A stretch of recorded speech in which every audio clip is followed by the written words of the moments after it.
Bismillahirrahmanirrahim.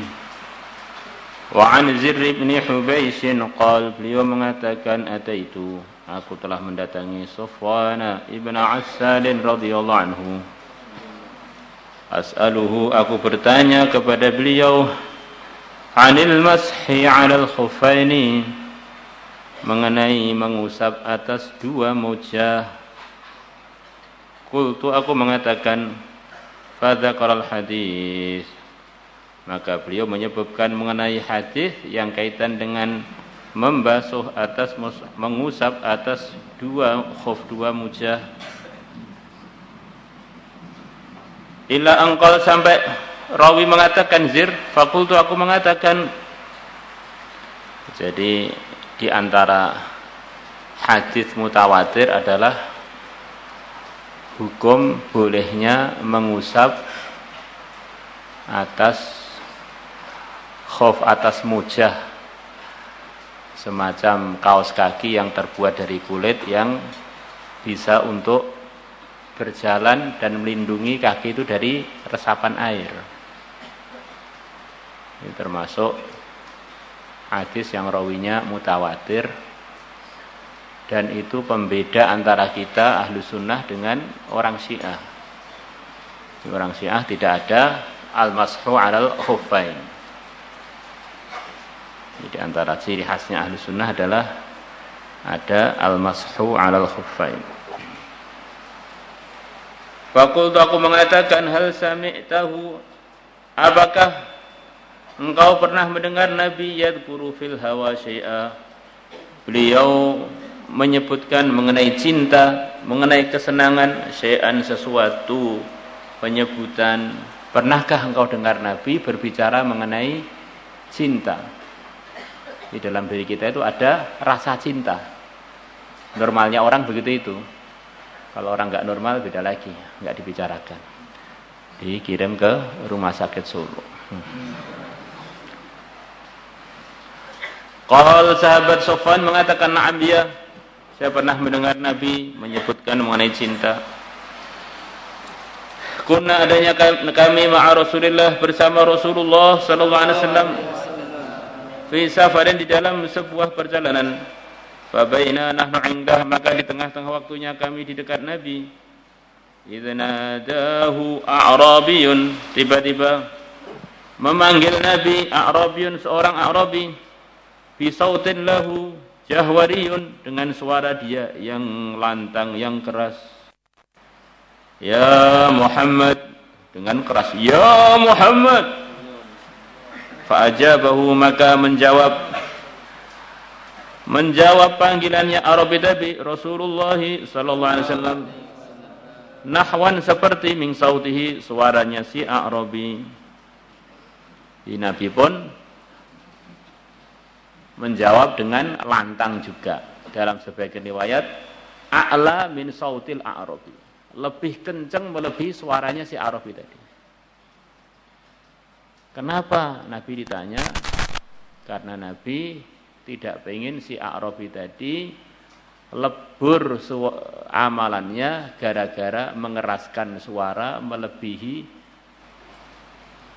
frekuensinya, melebihi tingginya suaranya yang mulia Nabi besar Muhammad SAW.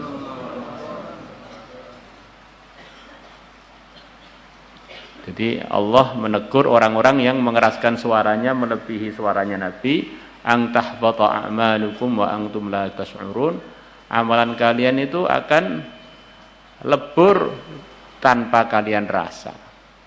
Makanya ada umatnya Nabi, namanya A'rabi, orang desa, biasanya kalau punya pendapat ngotot gitu. Maka dia memanggil Nabi, ya Muhammad. Maka Nabi pun menjawab seperti suaranya si Arabi tadi, biar antara suara beliau dan suaranya Arabi seimbang. Akhirnya suaranya Arabi tidak lebih tinggi melebihi suara beliau. Sayangnya Nabi pada si Arabi. Dalam sebagian riwayat lebih tinggi supaya Arabi suaranya, lantangnya di bawah suaranya yang mulia Nabi besar Muhammad sallallahu alaihi wasallam. Kemarilah, sabda Nabi. Atau yo, ini yo. Faqultu lahu, maka aku bilang pada si Arabi, waihak, celaka kamu, ughdud min sautik, rilihkanlah min sautika suaramu, fa innaka 'indan nabi, maka sungguhnya kamu ada di sisi Nabi, wa qad nuhita an hadza, dan sungguh engkau telah dilarang an hadza, dari mengeraskan suara ini. Faqala, maka si Arabi mengatakan, semua orang Islam kan sudah dilarang kan mengeraskan suara, dekat Nabi enggak boleh. Faqala, maka berkata si Arabi, wallahi demi Allah, la aghdud, aku tidak akan melirihkan suaraku.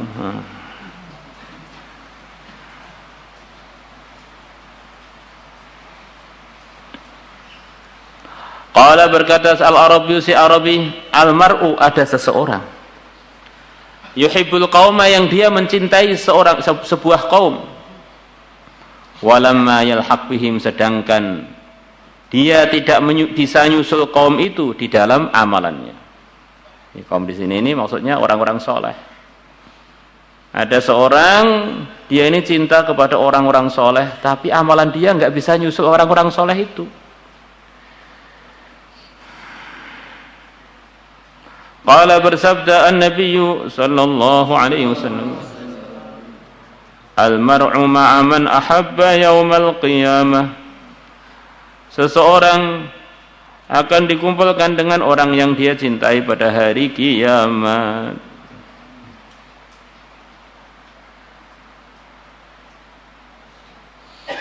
Fama zala yuhaddithuna, maka tidak henti-hentinya Nabi berbicara dengan kami, hatta dzakara baban, sehingga beliau menyebutkan ada satu pintu, minal maghribi, dari arah barat, masiratu ardhihi, yang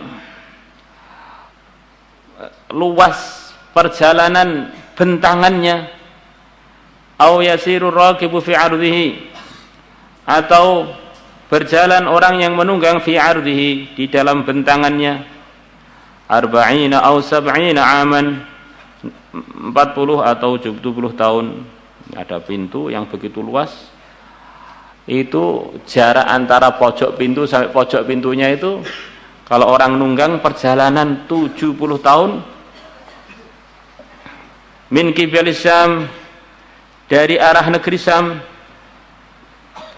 Khalaqahullahu ta'ala, yang Allah telah menciptakan pintu yang begitu luas tadi, yang bentangannya aja perlu berjalan 40 atau 70 tahun bagi orang yang menunggang, bukan orang jalan kaki. Yauma khalaqa, di hari Allah menciptakannya. Yauma khalaqas samawati, di hari Allah menciptakan langit dan bumi. Maftuhan, kondisi pintu itu adalah dibuka, litaubati, untuk bertaubat. Di pintu taubat itu diungkapkan Nabi, begitu luas, terbuka terus, mulai Allah ciptakan langit dan bumi, luas bentangannya itu antar pintu ke pojok pintu yang lain, itu perjalanan 40 atau 70 tahun, terbuka terus untuk menerima taubat. La yughlaqu, pintu tersebut tidak ditutup, hatta tatlu'asy syamsu minhu, sehingga matahari terbit, minhu, dari pintu yang di arah barat tadi.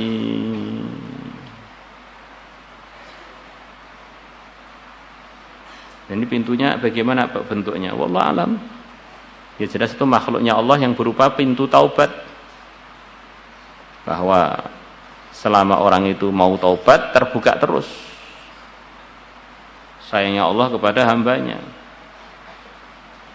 Wa fi riwayatin qala fama barihadithu, maka tidak hentikan Nabi bercerita kepada aku, hatta haddatsani, sehingga Nabi bercerita kepada aku, annallah, bahwasanya Allah ja'ala bil maghrib, telah menjadikan di arah barat, baban, satu pintu, arduhu masiratu sab'ina aman, bentangannya adalah perjalanan 70 tahun, li taubati, untuk taubat.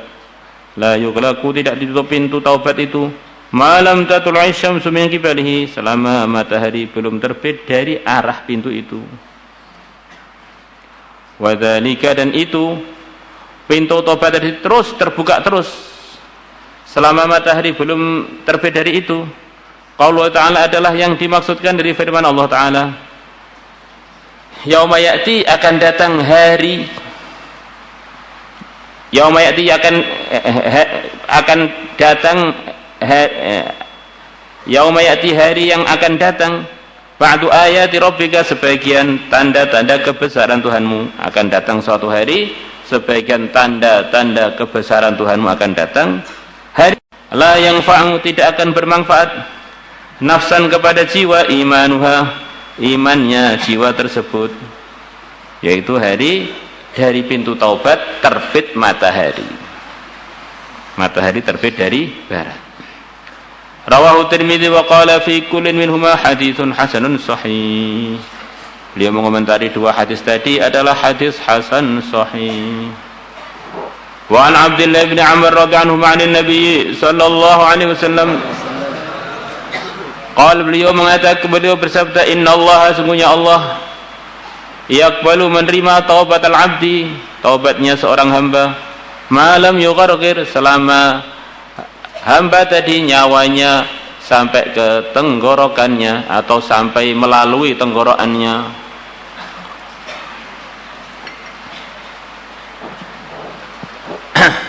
Jadi pintu taubat itu ada yang kaitan dengan waktu masing-masing orang.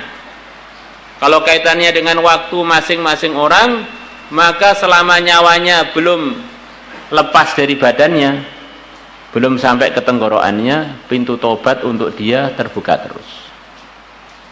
Ada yang kaitannya dengan terbitnya matahari dari barat. Walaupun orangnya sehat walafiat, nyawanya masih utuh, belum mau lepas, kalau sudah terbit matahari dari barat, maka pintu taubat tertutup. Maka ini hadis yang diriwayatkan oleh Sofwan itu untuk kaitannya dengan yang di luar badannya orang, kaitannya dengan waktu tertutupnya pintu taubat bagi seluruh makhluk yang ada di dunia, jin dan manusia. Yang kedua, pintu taubat tertutup untuk per pribadi, walaupun matahari belum terbit dari barat, kalau nyawa sudah sampai tenggorokan, yang mana akhirat sudah tampak, sudah tidak perlu orang itu iman lagi yang ada harganya, karena dia mesti beriman karena semuanya sudah tampak, yang difirmankan Allah, yang disabdakan Nabi sudah tampak di depan dia. Maka kalau sudah sampai situ itu, pintu tobat untuk dia tertutup walaupun matahari belum terbit dari barat.